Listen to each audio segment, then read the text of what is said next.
৯৮% প্ৰস্তুতি ইতিমধ্যে আমাৰ সমাপ্ত হৈ গৈছে। দেশখনৰ মাজতে হয়তো ইণ্টাৰনেট সেৱাও উপলব্ধ নহ'ব অহাকালিৰ দিনটোত, যাৰ বাবে আমি কিছুমান বেমেজালিৰ সন্মুখীন হ'বলগীয়া হৈছে।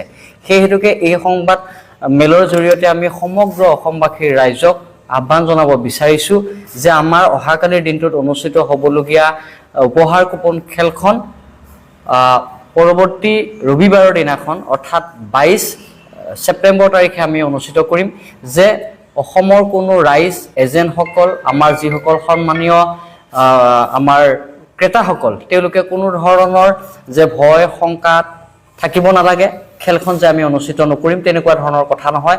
আমি সম্পূৰ্ণ নিখুঁত আৰু স্বচ্ছভাৱেই খেলখন অহা ৰবিবাৰে ২২ ছেপ্টেম্বৰত আমি সুন্দৰভাৱে অনুষ্ঠিত কৰিম। আৰু আমি যিহেতু অসমবাসী ৰাইজক ওৰাঙৰ পৰা স্বচ্ছ নিকা এখন উপহাৰ কুপন খেল দেখুৱাবলৈ বিচাৰিছিলোঁ, সেই হেতুকে